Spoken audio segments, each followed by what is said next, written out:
Hey everyone, this is Pat Mesiti coming at you live at 5 in the No Grey Zone. And today I want to address a very important issue.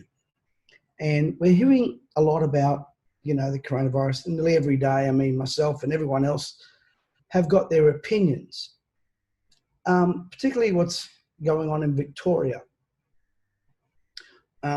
Just a couple of things, and I don't want to necessarily labour on this because I see a greater problem in our society right now than what's going on with this COVID-19.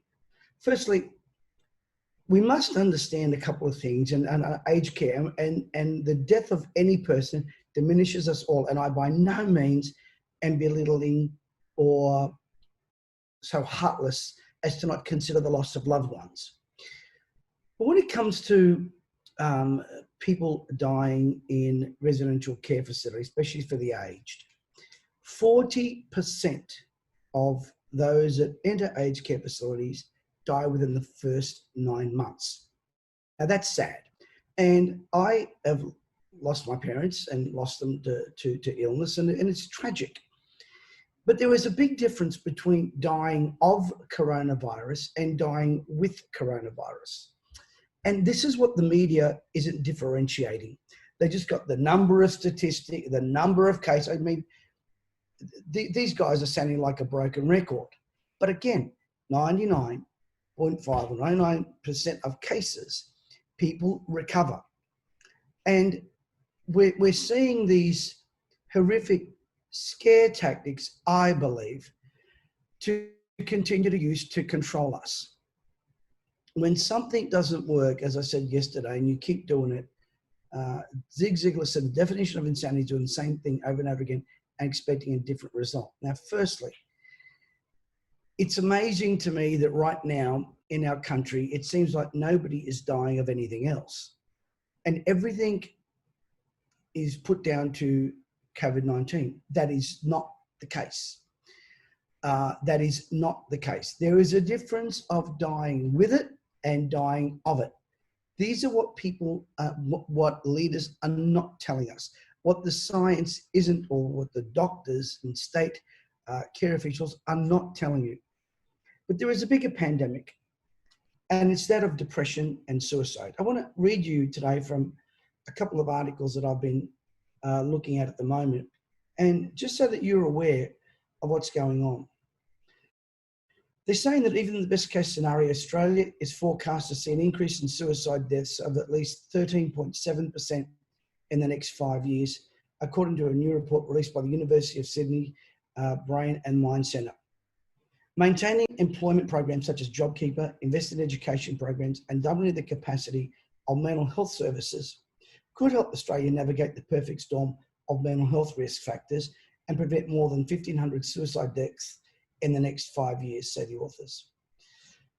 The Road to Recovery, Restoring Australia's Mental Wealth report, released last week, highlighted the importance of a coordinated economic, education, social and mental health measures in safeguarding the mental health of Australians in the wake of the COVID-19 pandemic.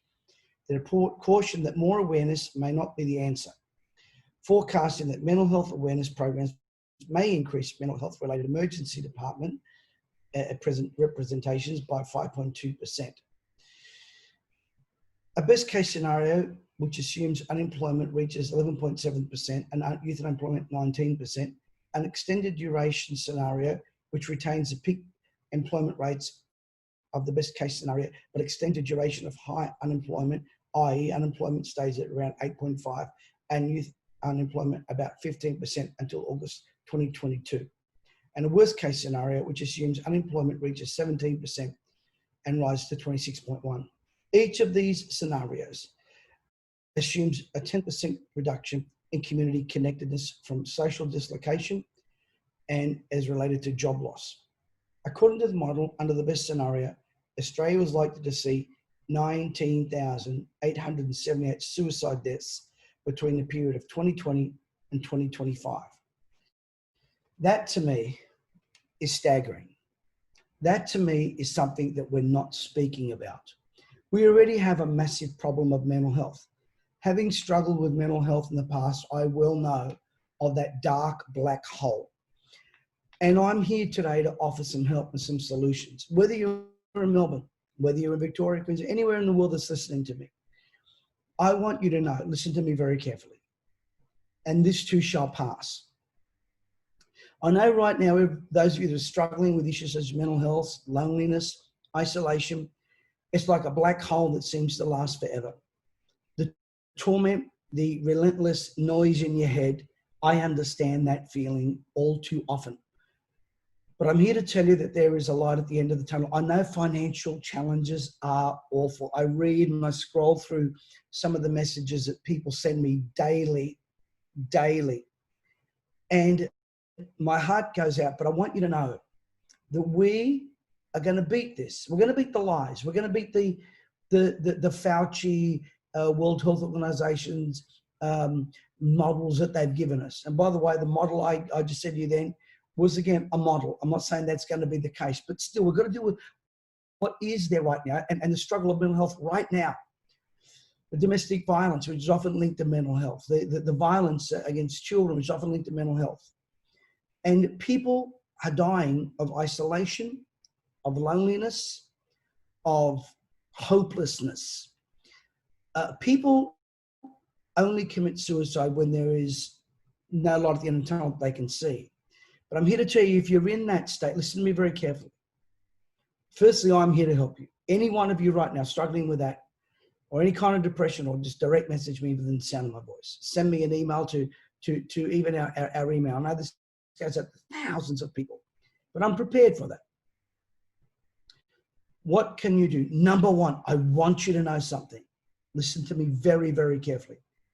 Don't jump out of the train when it's in the tunnel. Wait for a light. Something good is going to happen around the corner. We're going to overcome this, all this spirit of lawlessness, darkness, hopelessness that you see. So ask yourself this one question: what can I control? I can't control if someone jumps on a plane and does the wrong thing. I can't control if someone wears a mask or doesn't wear. I can't control if someone's social distance or doesn't social distance. I can't control the lockdowns, but I can control my life and my time. I can control what goes on up in here. So sometimes right now when we're in that black hole, listen to me very carefully. It's kind of like the Olympic flag, and we see all the circles and they're all meshed in. You've got family, you've got money, you've got the job, and all the circles are kind of tied in together. If you try and live your life that way, I'm telling you right now, you're not going to be able to solve anything. You've got to separate the circles.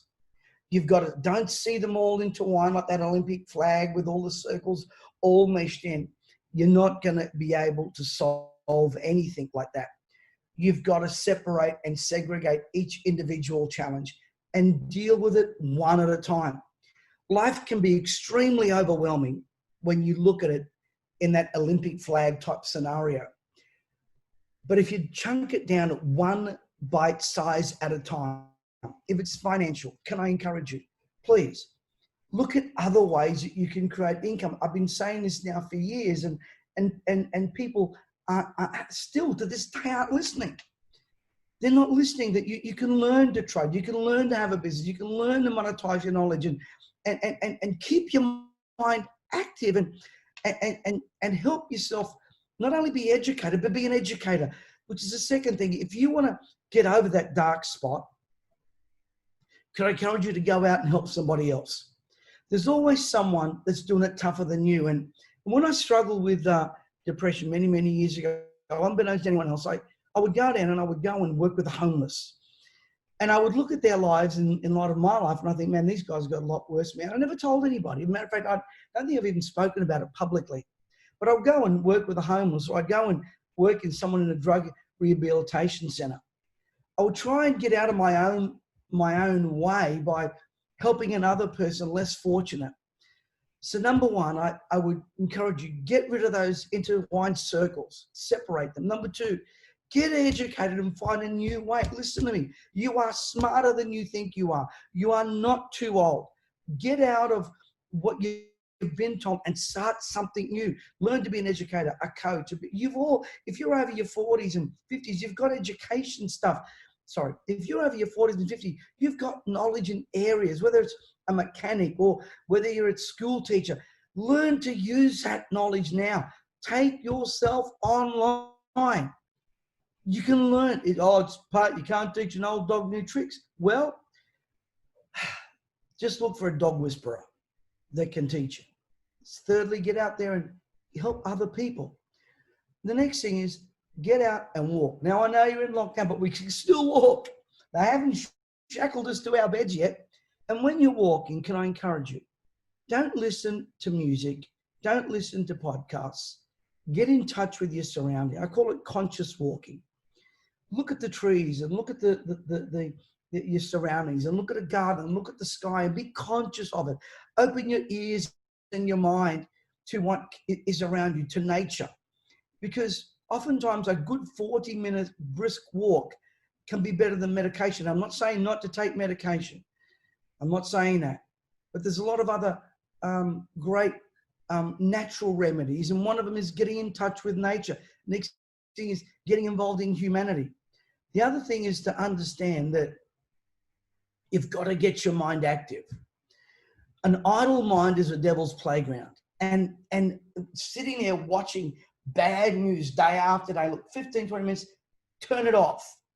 You don't need to bombard your mind with all this poison and toxicity. Take the news for news. Look, I get agitated as much as anybody else. I get frustrated as much as anybody else. But the only thing, I can't control what Sky and everyone else says. Now, I listen to good people. I listen to the likes of the Alan Jones and Kerry and the Kerry Report and some of the other things, and Paul Murray. I love those shows. I get a lot of information from them. But I'm not going to be stuck on the doomsayers all the time. Get your mind active. Read books. Watch programs. Enroll in courses. Look, take some of that money you've got and invest it in yourself. I'm telling you, listen to me. The coming economic storm is going to be bad. But you must take control of your life. No one else can do it for you. So get educated. It's not too late. Enroll in a course. The other thing, vitally important, get a routine. Get a routine about your day. Well, Pat, I'm stuck inside. Okay, well, get out, walk for your hour or whatever you got to do. Next, learn to do some studies, some research, some meditation, whatever you can do. Occupy your day. Occupy your day. You know, do cooking, do something that will keep your mind active, your spirit alive. Watch this, and routine, because routine is vitally important in this day and age. If you don't plan your day, it will take on a day of its own, and you may not like the outcome of that day. The other thing, I really believe in this. Great affirmations. Great affirmations. You know, I'm a big believer in reading the Psalms or reading the book of Proverbs or reading affirmations, you know, that will lift your spirit up. Speak to yourself. If you speak to yourself, listen, you can't think happy and feel sad. And if you change the way you think, you'll change the way you feel, which will change the way you act, which will change your disposition. And I'm coming to you today. I'm not trying to bombard you with all these news, but get the facts on stuff. Get the facts. I'm reading the facts. 40% of people that are in nursing homes, they're going to die within 9 months. That's just a fact. I'm not trying to be cruel. It's just a fact. And of course, people lose their loved ones and then their grief, they blame COVID-19. But the fact is, they were in a nursing home. Come on. See, we want people to stay around. And I know what it was like. I remember when my mum was passing away, and I was talking to God about it. And I said, Lord, why aren't you taking her home? And I felt in my heart that I don't really care what people think about this, but I felt God say to me, you won't let me take her home. You want to keep her here for you. And sometimes, guys, we've got to realize that they've had a great innings. And then we've got to get on with life without them. I would rather see them in a place of peace than a place of suffering. And we've got to deal with that. And so please don't blame COVID-19 for all of it, because right now, the way I can see it, no one's died of anything else. And it's just a fact. But you cannot let that get into your spirit and your heart and crush you. So understand great affirmations, positive talks, So let's go through it again. Number one, learn to separate the circles. Number two, get out there and walk as best you can. Number three, sorry, I didn't mention this one, gratefulness. What are you grateful for? What can you be grateful for? Number four, get out and get involved in other people's lives as best you can. And you say, Pat, we can't get involved with the homeless and other because of, social distance, blah, blah, but you can get involved in some way, in somehow. With people, pick up the phone, call people, encourage people, be an encourager, put oxygen in people's soul. Next, take control of your life and use to create this time to build yourself a new economy. Listen to me. Again, look, we've got programs on there. If you don't avail yourself, guys, of them, it's no one's fault but yours. The great Jack Canfield. I mean, look, access the great. Tools are available at any time. There's a link here on this Facebook page. And of course, go and press like and subscribe to our YouTube. There's plenty of stuff there.